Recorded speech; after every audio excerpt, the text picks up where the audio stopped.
In the German Alpine region we found a mystic and foggy place to show you the all-new Volvo V60 Cross Country. So this crossover version of this all-new generation of the V60. Here on Autogefuehl, your number one resource for in-depth car reviews and your number one community to discuss cars. Today with Thomas, and we'll take on a detailed tour on the exterior, the interior and driving on-road and off-road. Enjoy that together with us in full HD. Full screen and full length. Let's go!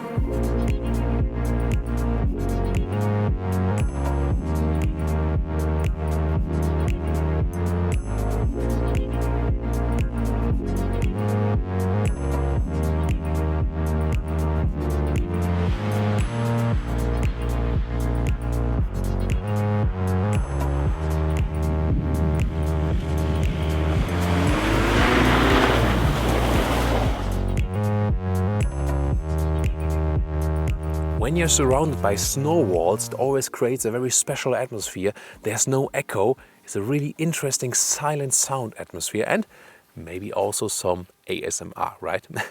Then the lower part here of the Cross Country features those plastic fenders and I think they really do fit the car. You also get a special unique front grille with those dots and the vertical fins. You know, the normal Momentum trim would just have the vertical fins, and the R design has those black dots and the inscription has more chrome effect. This one here is something in between. And then you can see you get those LED headlamps from standard equipment, and they have those Thor's Hammer LED daytime running lights. They always look quite cool. 4.76 m, 15'6" or 187 inches is the length of the V60. Of course, the same for the Cross Country variant, and this is 14 centimeters longer than the predecessor generation. Pretty interesting because that will majorly change the rear legroom, I can promise you so far already. And then you can see the Cross Country, or CC, just to have the short abbreviation, has those crossover wheel arches in plastic. It already comes with 19-inch rims, look pretty massive. Also, the car is 6 centimeters higher from suspension. That leaves us then with a ground clearance of 21 centimeters. We have the contrasting chrome roof rails right there and a very sensual design here with those shoulders strung with this design line. And I think it just works so well with this vehicle to put it in a crossover style, especially here in this fusion red metallic tone color for today. What do you think? The rear perspective here with those beautiful daytime running rear lights, vertical and horizontal stress. This is also new in this generation here, that is a little bit slimmer as for the head, for the tail lamp unit as well. And well, the Cross Country gets again special badge right here, also with this stamped in name. I think even from the rear, to me it's really a very, very beautiful estate here in this CC look. Then I can maybe also excuse that those ones here are just fake exhaust tips, the real exhaust are on the inside. However, there's also no performance engine available anyway. And again, we have some more colors for you, such as black. Or what about a crystal white one, where in this case, of course, those black wheel arches form the biggest contrast. And this show car with the bike on top, this one is called Maple Brown.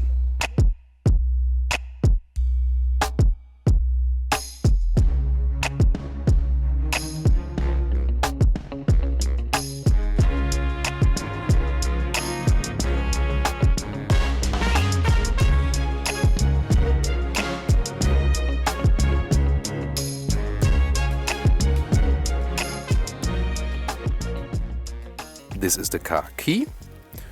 Controls here on the side, but you can also use the keyless entry. Putting your hand on the outside closes the car, also the side mirrors flip in. Putting your hand inside opens it. And by the way, door closing sound. Sounds a little bit echo-y, you know. So, but what's really nice, soft materials here on the top side of the door, and it also has a interesting structure for sure. And I love this bright interior. Top part against reflections dark, but the lower part then bright. Well, the door pocket is actually quite slim, so it's not too easy to put big bottles in there. But then, wow, this is so cool here from the restaurant interior. Bowers & Wilkins sound system as well, optional one. Good, nice sound. Here again the top part against reflections dark, then the lower part in bright. I just love this color style for sure. You can pick different colors. As for the seats, by the way, there are also the so-called city weave seats available for the V60. We've seen it in another review. We'll also link that one. That will consist of fabric and leatherette. Those ones here are the optional animal skin package, or also with the Cross Country edition. At least in Germany, the animal skin comes automatically. And that's, of course, not a really good choice. But they offer those city weave option, which looks really cool and also gives you more climate comfort in summer and winter. Here at the moment, when it's cold, those seats are also very cold. You have to wait for the seat heating and so on. The cover here, by the way, of the dashboard, also good quality. This is a leatherette cover you can optionally go for. This adds a very nice styling and is at the same time still sustainable. The steering wheel, I mean, it has a very compact size, that's for sure. Those buttons here, they are, rather seamlessly integrated. Left side is for the cruise control, right side for controlling the instruments, but it's really hard to do so for sure. If I put on the ignition, always gives a warning then when the door is also open. You can see here, those ones are the digital instruments. And I can also start the engine and you can see everything of that. The menu system is a little bit hard to control, and you can see they also lag a little bit behind, so they're not so fast in the reaction time then overall. And it takes some time until you get used to the system here and to control stuff and so on. Well, what's really nice is that we have this aluminum style also here as the inserts, also part of the Scandinavian design of the interior. So when we as 1.86 m or 6'1", that's me, and there is still some headroom left, but it's getting quite close. You shouldn't be too tall, and also you see the A-pillar due to this rather flat design comes quite close. However, the seat comfort from the seat form is really great, top notch also with Volvo. I really love that, and I think read a lot of comments that a lot of you guys also agree about that. So you find a good seating position here. You sit a little bit higher, 6 centimeters higher, as I said earlier, with the Cross Country. That also helps, again, this upright seating comfort. Not exactly SUV style yet, more crossover. I think that's overall quite nice. So I like the change that they have put it a little bit higher in the Cross Country. That gives you definitely some advantage in the seating comfort even more. And I also turn on the engine that you can see the head-up display. This one is also an interesting option. You have the speed in your view field, or also the maximum speed, or also something from the GPS info if a route is running. Interior overview, here again with the nice leatherette cover. Additional Bose & Wilkins speaker right there that also visually looks pretty cool. And the central Scandinavian design, here again with those brushed aluminum style and the bright, I think the mix here of the bright and lower and the black on the top part, this is really cool. And again, if it would be bright on the top part, it would be having more reflections, so it's a good choice. Those vertical vents here are very prominent. Maybe they're a little bit too much in design. This 9.2-inch screen is standard, whereas those 12.3-inch digital instruments, those are optional. Normally you get an 8-inch instrument cluster right there and screen, and then analog ones. But this one pretty much standard on all press vehicles, so most journalists even don't know how the standard ones look like anymore. Well, overall, I think a beautiful Scandinavian design, almost no buttons at all. This is here the wheel for the volume still, and mandatory hazard lights, buttons, but everything else is done with the screen. We'll also again take a short look at it very soon. And here the shifting lever. Pretty easy to control. You just pull them all the way back when the car is running, then you're in D mode. And this top part also with a nice cover, good build quality. You can slide it open for cup holders. So well, this front cubby hole is pretty much useless. You can almost put nothing in there. 12-volt power supply. The driving mode select is also very beautiful in the design, and then pretty much fixed and attached this armrest cover, and then you can put your smartphone in here, for example, for the Apple CarPlay connection, 2 USB supplies right there. So the infotainment system up close, that the temperature unit is also running. I'll put on the engine just for a second. The temperature you can reach right here, click like this or click like here. So it's not too well to control while driving. It's more set to drivers who put it like to 22 degrees Celsius and leave the AC on and just leave it like this. Or you can also use the voice control for that. Set temperature to 23 degrees. Temperature set to 23 degrees. Here we go. So that actually works well, and where the vents are coming from, you do it right here, or also deactivate the AC. The rear view camera is set in right there. It's of course a little bit blurry right now because the snow has melted right there. There's also a 360-degree view available. It's a quite cool camera system, but you can see it has its limits when it's raining or when it's snowy. Then you can't see too much here to the sides, of course. Then you can see how you're not damaging your alloys. The rest of the infotainment system, and let me just turn off the engine for that. Yeah, go to P again, then you can turn it off. So the rest, this is the main menu. To the left, you can activate, for example, the EC. That we'll do later when we do the snow driving. On the right side, you can, for example, access Apple CarPlay. That's integrated like this then. You can play your music and at the same time also use the car internal GPS. That's possible, of course, very important.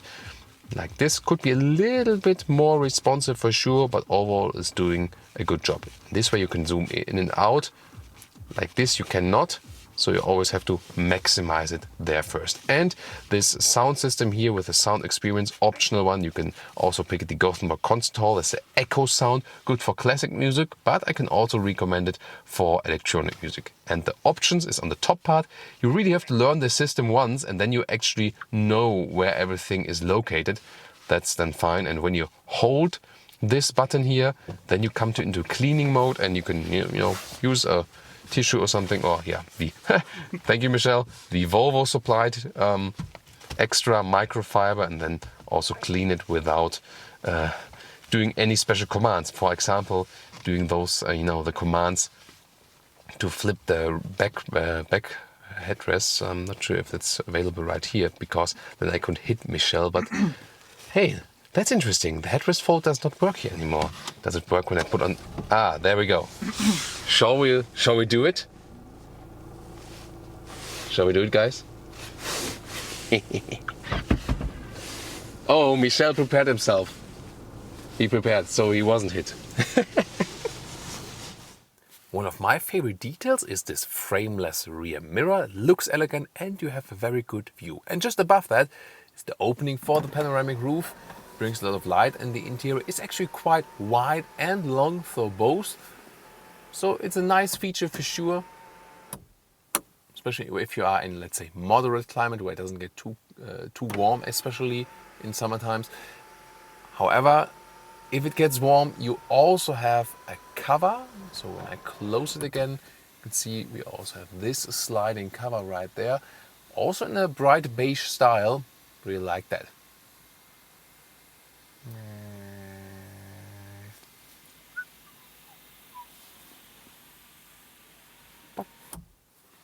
So let's get in the rear compartment, and the good thing here about the new generation of the V60 is it has become longer, so you now have reasonable legroom in the rear. Well, those seats are still quite thick, and when you're in the lowest position you cannot really put your feet underneath the seat, so you would need to lift it a little bit higher. That would be even better, but then you can see it still does fit with 1.86 m or 6'1". When you have the panoramic roof, you do lose a little bit of headroom. There's still enough left for tall adults, but if you're even taller, then you should leave out the panoramic roof. What's also nice is that we have some soft touch at the rear doors here, so that's really a premium quality. Yeah, Michelle tested for us as well. So that's really cool. We also have a separate unit here for the climb if you want so, and you can also optionally get seat heating for the rear seats. That's pretty cool. And a real power supply here in the rear. That's also good maybe to recharge some laptops. The seating position here in general is also quite comfy. Then we also have some cup holders further out. You also have a ski hatch right there, so I cannot open it from here. We have do it from the rear. That's it. Isofix at the outside of the seats each. And last but not least, well, those seats here, you can flip them, but you cannot vary the angle. And you've seen those head restraints, they automatically flip down. You should just always watch out that you don't get hit by them, because that can really hurt. Not that I would speak of own experience or something. Do you remember the XC90? Yeah. XC90 review once, and Michelle was hitting like the button in the infotainment screen from the front. Then you can basically remote release them from the front, and that can hurt. The rear hatch, you can open it with the key or just right here, or with the foot kick opening mechanism if you have ordered that option. And the liter figure, that's the theoretic one, 530 liters up to 1360. We'll soon take a look at that. This cover here is one of our main criticism points with this car. Well, you can put it open like this, but then it stays that way and it's not moving up and down automatically. And so often I forgot it in the top part, and then you can see nothing from the front when you're driving. You have to stop again. So I now tend just to do it like this and then leave it like this as it is, then it's not blocking any view. What is cool, however, is this split, because you can maybe like secure a bag, something that has to stand upright there, with shopping, or if you don't have to use the whole trunk. That's really very good feature. Then taking the measurements, this is here in length, so just above a meter. Also some small net here, for example, to fix those bottles right there. And in width, it should also be approximately a meter, yeah. So also about a meter in width. And then at the right side, right here, there's a 12-volt power supply, as well as the towing bar we can flip out. There it is. So and then you just have to pull it up manual like this, and then also you can release it again like this and then store it. Here we go. And there's also the electrical flipping of the seats, like this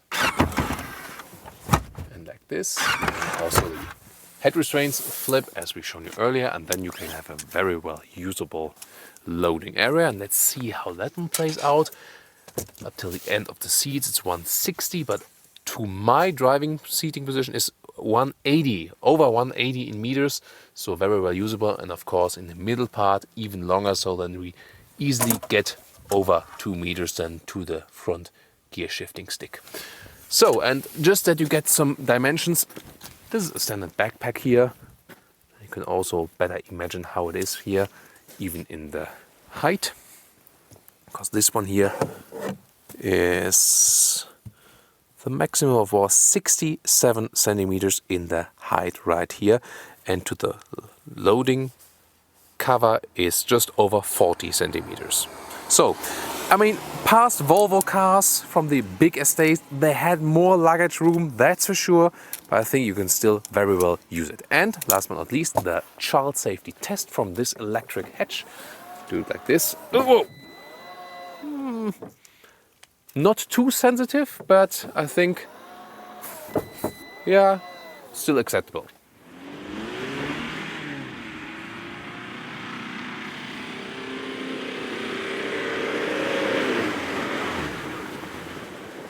So, what about the engine right here? Hydraulic struts, as we expected. Volvo uses 2-liter 4-cylinder engines, both for petrol and diesel.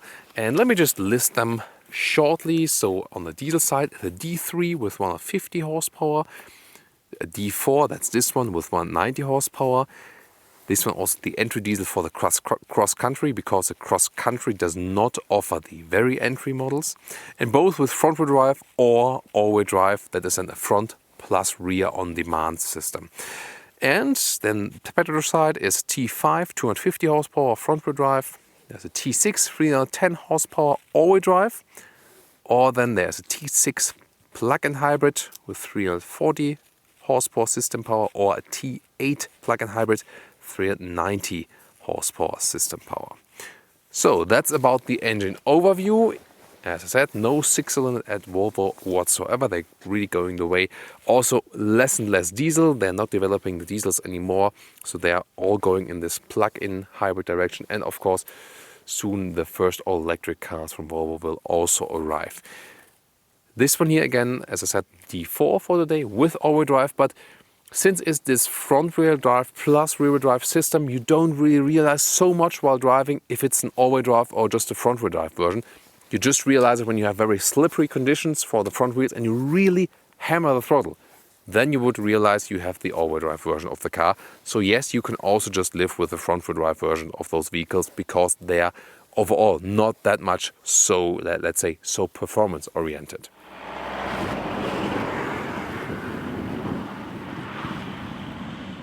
Welcome to Thomas's driving lounge with the Volvo V60 Cross Country. And the big question is, of course, we've told you earlier, there's a suspension change basically in the car, sits a little bit higher. How does that feel here for the new generation of the V60? And the first impression definitely feels good. So you feel that you sit a little bit higher, have a little bit better overview.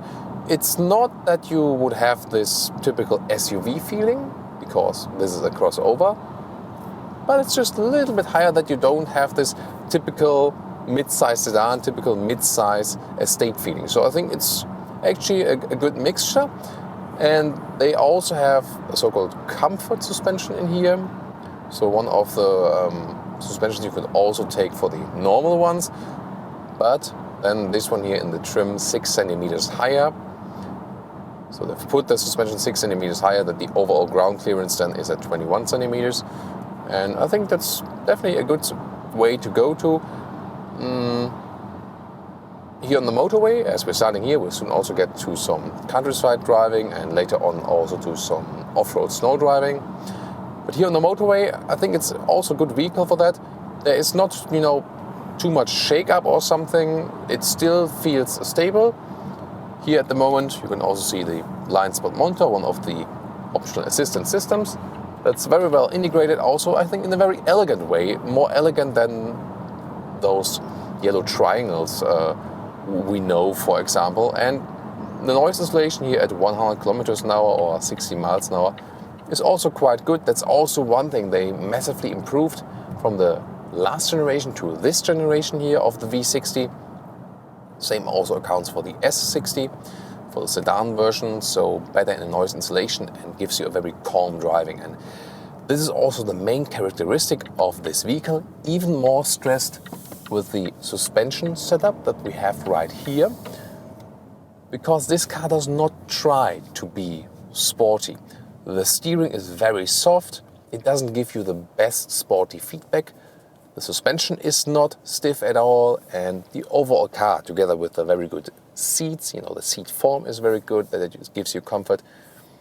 And then again, the general setup, plus the cross-country nuance, so to say, that gives you a very relaxed feeling and not a sporty one. And I think that's totally fine, because a lot of the manufacturers are trying to go sportier and sportier and sportier. And of course, it is fun at some point, and if you like that, that's perfectly fine. And yeah, like the Mercedes C-Class, a BMW 3 Series or an Audi A4 is maybe a little bit more fun to drive in the sporty appearance, but this one here definitely has this comfort focus, and I think it's also good that they do that in this way.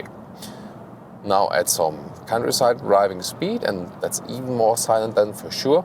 If you compare it to some older Volvo estates, you don't have the best overview anymore, because the design is more important nowadays than those real square dimensions. But still, it's quite reasonable. And the assistance system here with a blind spot monitor, you should definitely go for that. The autonomous emergency brake, that one is already included. That's good. And the ACC, you can go for optional, or if you click on the right button here and you also went for this top trim, there's also the so-called pilot assist, a semi-autonomous driving feature level 2. That means you always have to keep your hands at the steering wheel, but if there would be a traffic jam or something, then we could basically let the car drive. Again, we're supposed to keep the hands at the steering wheel at all times. but especially in traffic situations, you can more relax than the car does, the accelerating and braking, and also the steering at the same time. This D4 engine we're testing here, the 4-cylinder 2-liter diesel engine with 190 horsepower, it gives sufficient power. It's also actually quite well insulated from the cabin, so you don't have much engine noise in here. You don't really realize, oh, wait a minute, that's a diesel. So that's also totally fine. I think it's also a suitable one for this car because they are offering the 2-liter 4-cylinders anyway, both for diesel and petrol. And again, since it's not the sportiest car, you also don't feel that you would be needing a very, very sporty engine for this very vehicle. Then you can maybe save some money as for this respect, because that's one of the biggest drawbacks of this vehicle. It can get so expensive. I mentioned the base price for the Cross Country earlier when we take German reference prices, and that was at just above 50,000 euros. And with all the extra equipment we have then here in this very vehicle, it's at 74,000 euros. That's really expensive. To me, I think too expensive for sure for a mid-size vehicle. Or what do you think? So, keeping it with the base engine would be one thing. You can check that the price doesn't get too high even. The automatic gearbox, not autonomous gearbox. Well, you could argue, is it working autonomously, the gearbox? Philosophical question for sure. The automatic gearbox is doing a phenomenal job. It's one of my favorite ones for sure. You hardly feel that there's any transition in shifting the gears. Really very well done. At the same time, you don't have any shifting pedals right here at the steering wheel, but you can put it here to the left side, then you can shift up or down yourself. Only strange thing, when I push it forward, it shifts up. When I push it backward, it shifts down. I still feel, we had it with a couple of vehicles, should be the other way around for sure. So that's mainly when you're going downhill for a longer period of time that you can use the engine brake as well. But usually you just leave it in automatic mode and that's it. If you want some more sporty shifting, then you go to the dynamic mode. Then the car turns up the gears a little bit higher. That helps, for example, when you want to do some overtaking maneuvers at the motorway. But then back again to the cross-country style, because the suspension is only changing when you have the adaptive suspension. Just to mention that Volvo also is offering adaptive suspensions, in general. But a lot of those, of course, come without the adaptive suspension. Then you also have different steps you can vary from. So here again, the steering feeling in those corners is not the best one. It is super easy to steer, and I also don't have to steer too much. But then again, this doesn't give me the best feedback for sure. But it's stable enough, so you cannot really complain that it would be shaking up just because they've put the suspension a little bit higher. So would I actually go for a V60 or a V60 Cross Country? Well, I really like the crossover style on the exterior. I also like this changed little bit higher riding style. I really like that it does suit the vehicle for sure. But then again, the Cross Country adds some more features that it gets more expensive. I would probably then go with a V60 Momentum, so mid-trim level, to keep the price at the low stuff. Also not pick the animal skin seats. So yeah, really like the Cross Country style, but not exactly the package they're combining it with. That's would be my verdict as for this one. If we force it here a little bit here, even if you go some right or left, you see again I cannot induce the shaking that much. I could, of course, when I'm driving way faster or something, but again I think they found a good suspension setup here. Even when we go over some bumps, it stays very comfortable, but at the same time you don't lose too much feeling for the whole vehicle. Here again I just had a normal acceleration for this diesel engine. Was quite quick, even though I wasn't really pushing it, and it's it just gives you a very refined feeling, although it doesn't have too big of a displacement. As for the consumption figure, we had this diesel also so far, and look at the consumption figure right now. It's just confirming it once again. That's one of the problems. They are actually quite high in the consumption figures usually, so you have to be, at least between 8 and 9 liters on 100 kilometers, and that's definitely too high, especially for a diesel engine. So for this mid-size vehicle with a diesel engine, I rather expect some 6 to 7 liters consumption with diesel, if not less. So yeah, that's one of the problems Volvo still has. They are too high in the consumption, that's for sure. Probably it will only change when they go all electric or something. Their cars overall are in general very heavy. They even it out a little bit because they make it just in this, very, very comfortable style. So it doesn't appear that much as a disadvantage while driving, but definitely a disadvantage as for the consumption. But overall, I think the V60 Cross Country made a very good impression both on motorway and on the countryside roads here. Definitely a nice, comfortable car to drive and enjoy.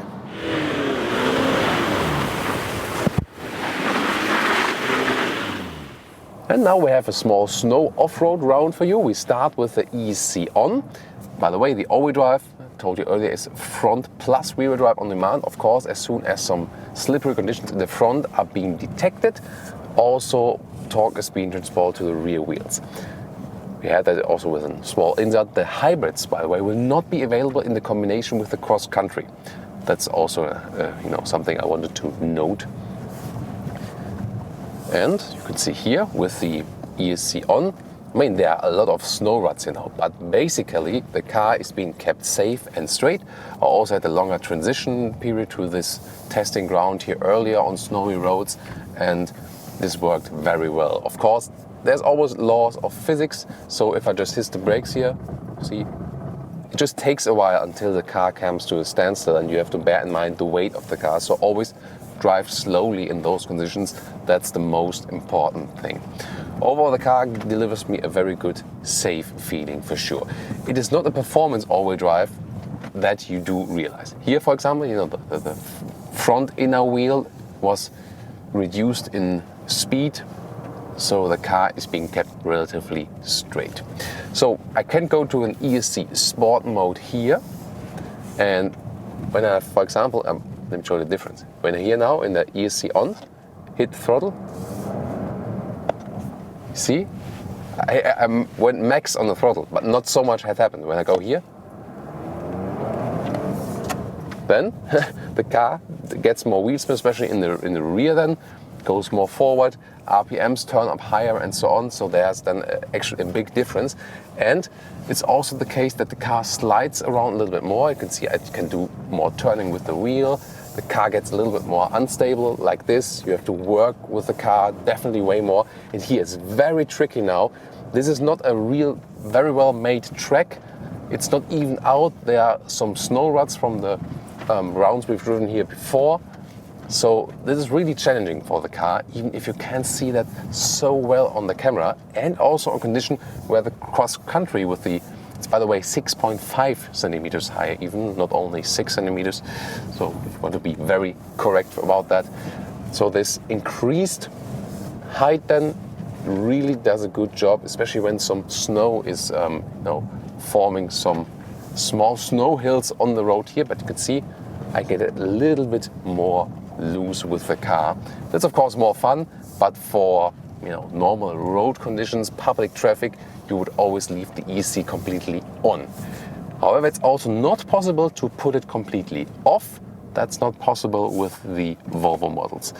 And here, as a last hurrah, I can also show you when we are in this Sport EC mode, what you can do is, when you hit the throttle and turn the wheels, you can do some donuts right here.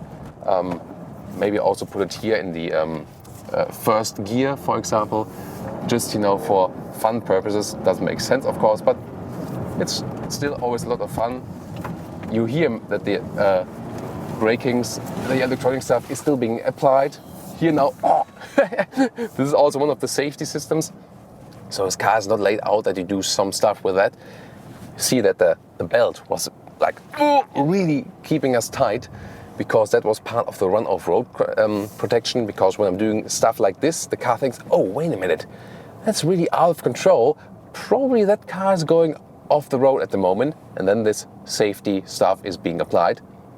Really good thing to know that this works, because you wouldn't usually do the stuff I'm doing here in your real life. And now to our conclusion for today with the V60 Cross Country. I think the styling fits the car very well. A little bit higher crossover wheel arches, unique styling in the front. Do you like it as well? On the interior, especially this new generation of the V60 offers more build quality, even more refined Scandinavian design. And also, I think, good choice overall as for the options. But then again, as for the Cross Country, it comes automatically with some choices you might not want to go for, and then the price also gets higher.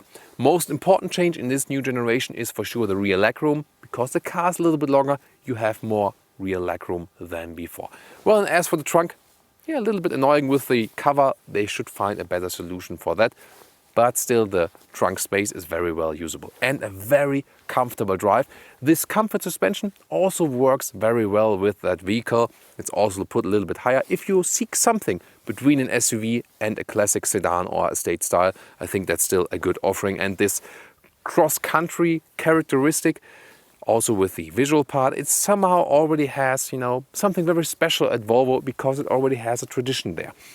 Interesting also that they are going for new sales models. For example, you can not only just get it for the normal base price. There's this new Care by Volvo program that you can pay a fixed rate, and that's about it. In this case here in Germany for the cross country would be about 729 euros. That sounds quite expensive at first, but like insurance, taxes and everything like inspection, tires, everything would be included in that you just need to have this rate plus the fuel. I think this model will come more and more in the future also with other car brands, because it's quite complicated to have a full overview of all the cost a car might create, or the list price is maybe not really realistic for your real purchase price later on, or maybe for your leasing rate. So I think adding a together overall price for one fixed rate, I think that's overall a good idea to make it a little bit easier for the customer. Or what do you think about those new sales models? So thank you so much for tuning in today to Autogefuehl. Please tell us your opinion about the new V60 Cross Country, and also tune in next time.